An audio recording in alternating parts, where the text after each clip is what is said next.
7,90,000 কোটি টাকার বাজেট আসছে আজ। উচ্চাভিলাষী নয়, বাস্তবায়নযোগ্য বাজেটই লক্ষ্য সরকারের। জাতীয় ঐক্যমত্য কমিশনের সঙ্গে রাজনৈতিক দলগুলোর দ্বিতীয় ধাপের সংলাপ শুরু হবে আজ বিকেলে। উদ্বোধন করবেন প্রধান উপদেষ্টা। দেখছিলেন ক্রাউন সিমেন্ট সংবাদ শিরোনাম। এবারে বিস্তারিত। শুরুতেই আগামী অর্থ বছরের বাজেটের খবর। উচ্চ প্রবৃদ্ধি অর্জন বা মেগা প্রকল্প বাস্তবায়নের উচ্চাভিলাষী স্বপ্ন নয়, এবার বাস্তবায়নযোগ্য বাজেটের দিকে নজর সরকারের। সেই লক্ষ্যে প্রতিবারের মতো বড় বাজেট ঘোষণার নীতি বিসর্জন দিয়ে এবার ছোট বাজেটের পথেই হাঁটছেন অর্থ উপদেষ্টা ডক্টর সালেউদ্দিন আহমেদ। আজ বিকেল ৩টায় বাংলাদেশ টেলিভিশনে জাতির উদ্দেশ্যে দেশের ৫৫তম বাজেট ঘোষণা করবেন তিনি। নতুন এই বাজেটের আকার 7,90,000 কোটি টাকা। আরও জানাচ্ছেন জিয়াউল হক সবুজ। দেশের আয় ব্যয়ের দলিল জাতীয় বাজেট। প্রতিবছর সংসদে নতুন বাজেট উত্থাপন হলেও এবার সংসদ অধিবেশন না থাকায় জাতির উদ্দেশ্যে ভাষণের মাধ্যমে টেলিভিশনে বাজেট ঘোষণা করবেন অর্থ উপদেষ্টা ডক্টর সালেউদ্দিন আহমেদ। জাতীয় বাজেট নিয়ে বাংলাভিশনের বিশেষ আয়োজন। কেন্দ্রীয় ব্যাংকের সাবেক গভর্নর বা অর্থনীতিবিদ হিসেবে প্রতি বছর এই সময়টাতে বাজেট বিশ্লেষণে ব্যস্ত সময় পার করলেও এবার তার উপরই দায়িত্ব পড়েছে বাজেট ঘোষণার। তাই বাইরে থেকে এতদিন যেসব পরামর্শ দিয়েছেন তার প্রতিফলন ঘটাতে কতটা মুনশিয়ানার পরিচয় দেন সেই প্রতীক্ষায় সাধারণ মানুষ। বাজেট কিন্তু এফেক্ট করে সরকারের আয় ব্যয় না, শুধু এফেক্ট করে বাজারকে, এফেক্ট করে প্রাইভেট সেক্টরকে এবং সাধারণ মানুষকে। তো দেখতে হবে আমার বাজেটটা অন্য সেক্টরে চাপ দিচ্ছে কিনা। তবে নতুন বাজেট নিয়ে খুব বেশি পরীক্ষা নিরীক্ষার মধ্যে যাচ্ছেন না অর্থ উপদেষ্টা। রাজনৈতিক সরকার না হওয়ায় খুব সহজে মেগা প্রকল্প এড়িয়ে 7,90,000 কোটি টাকার বাজেট প্রস্তাব দিচ্ছেন তিনি, যার আকার গত বছরের চেয়ে 7,000 কোটি টাকা কম। গতবারের অরিজিনাল বাজেটের থেকে ছোট, রিভাইজ বাজেটের কাছাকাছি। দেশের ইতিহাসে এবারই প্রথম বাজেট ছোট হলেও রাজস্ব আয়ের টার্গেট বাড়ছে প্রায় 40,000 কোটি টাকা। বার্ষিক উন্নয়ন কর্মসূচির জন্য বরাদ্দ 2,30,000 কোটি টাকা, যার 70% যাচ্ছে পরিবহন ও যোগাযোগ সহ 5টি বড় খাতে। গতবারের চেয়ে প্রবৃদ্ধির লক্ষ্যও কমছে এবার। বাজেটের মূল লক্ষ্য মূল্যস্ফীতি 6%-এর কাছাকাছি রাখা। ওয়েবারগুলো আস্তে আস্তে আমরা কমিয়ে দিচ্ছি।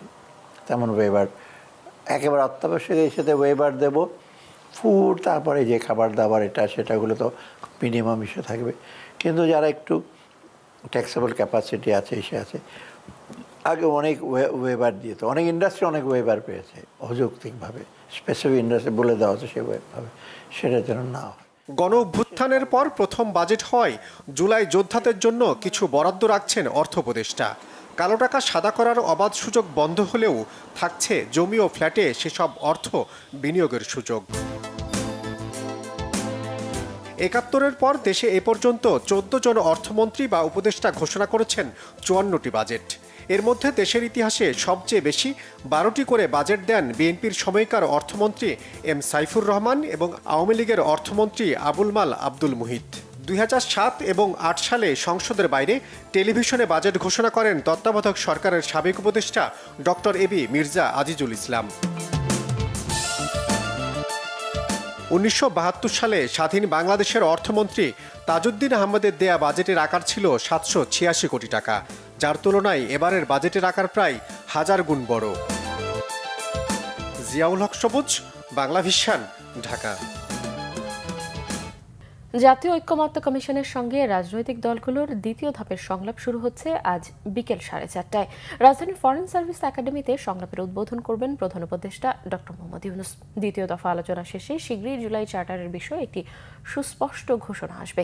গতকাল বিকেলে রাজধানীর ফরেন সার্ভিস একাডেমিতে প্রধান উপদেষ্টার জাপান সফর পরবর্তী সংবাদ সম্মেলনে উপ প্রেস সচিব আজাদ মজুমদার এই তথ্য জানান। প্রেস সচিব শফিকুল আলম জানিয়েছেন, বাজেট সাপোর্ট হিসেবে $418 মিলিয়ন দেবে জাপান। এছাড়াও মাতারবাড়ি প্রকল্পের সহায়তার আশ্বাস দিয়েছে দেশটি। তিনি আশ্বস্ত করেছেন, জাপানে বাংলাদেশের ইমেজ সংকট আগামীতে থাকবে না। বাংলাদেশের জনশক্তি রপ্তানির পরবর্তী গন্তব্য হবে জাপান। তিনি জানান, গেল সেমিস্টারেই প্রায় 3,000 শিক্ষার্থী পড়াশোনার উদ্দেশ্যে জাপান গেছে। প্রধান উপদেষ্টার এবারের সফরের মাধ্যমে দ্বিপাক্ষিক সম্পর্ক আরও গভীর হয়েছে বলেও জানান প্রেস সচিব। নেত্রকোনায় 40 মণ ওজনের ষাঁড়টির নাম দেওয়া হয়েছে ইশাখা। দেখতে ভিড় উৎসুক জনতার। মালিক দাম হাঁকাচ্ছেন 15 লাখ টাকা। এদিকে ফরিদপুরের লালমানিকের নাম ডাকও কম নয়, 18 মনের গরুটিকে 7 লাখে বিক্রির আশা খামারের।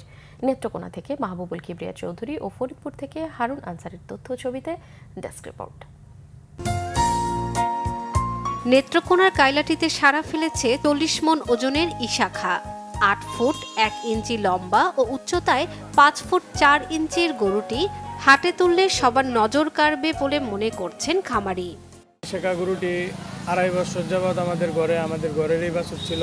পরিবারের সদস্যের মতোই এখন তো কুরবানির মধ্যে বাবা বলতেছে যে ছাইড়ে দিবে। এবার ইশাখার দাম চাওয়া হচ্ছে 15 লাখ টাকা। তার যে উটনির অবস্থানটা দিকে তার নাম রাখছি আমি ইশাখা। তার যে রাখার যে পরিবেশ, যে একটা এয়ার কুলার রুমের দরকার, এটা তো আমার দ্বারা সম্ভব না, যে কারণে আমি মনে কষ্ট নিয়ে হইলেও আমি এখন চিন্তা করছি এটা বিক্রি করে দিব। ইশাখাকে দেখতে প্রতিদিনই বাড়িতে ভিড় করছে উৎসুক জনতা। দামও করছেন অনেকে। দাম দরে মিললে যে কোনো সময় বিক্রি হয়ে যাবে ইশাখা। 40 মণ ওজনের, অনেক সুন্দর দেখা যাচ্ছে। অস্ট্রেলিয়া ফিজিয়াম গরু, মাশাআল্লাহ, প্রায় 40 মণ ওজন, দেখতে খুব সুন্দর। আমরা দরদাম করতেছি। এদিকে ফরিদপুরের চৌধুরীর পাড়ার নজর কেড়েছে 18 মণ ওজনের লাল মানিক। দুবাই ফেরত আবুল খায়ের বাড়তি কোনো মেডিসিন ব্যবহার না করে প্রাকৃতিকভাবে গরু লালন পালন করে তাক লাগিয়ে দিয়েছেন। গরুটা দেখতে আসছি, মাশাআল্লাহ বেশ বড়, আমাদের চৌধুরী রাঙ্গির মতো সবচেয়ে বড় গরু। প্রতিদিনই মনে করেন যে আলিপুর থেকে আসে, তারপরে আপনার চরবদর্শন থেকে আসে। লালমানিকের দাম চাচ্ছেন 7 লাখ।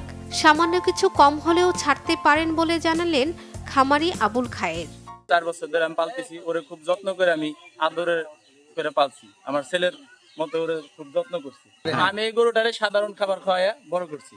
আমি তো 6,90,000 চাইতেছি, তারপরে আলোচনার সাপেক্ষে। শেষ পর্যন্ত দাম কিছুটা হেরফের হলেও এ ঈদেই ইশাখা ও লালমানিককে বিক্রি করবেন মালিকরা। শর্মিলা কেয়া, বাংলা ভিশন নিউজ ডেস্ক। দর্শক, এই ছিল এখনকার মতো। পরের সংবাদ সকাল 11টায় দেখার আমন্ত্রণ রইল। এছাড়া বাংলা ভিশন সংবাদ ও সংবাদ সংশ্লিষ্ট অনুষ্ঠান দেখতে ভিজিট করুন www.bbnews24.com ও facebook.com/banglavisionnews এবং সাবস্ক্রাইব করুন youtube.com/banglavisionnews। এতক্ষণ সঙ্গে থাকায় ধন্যবাদ সবাইকে।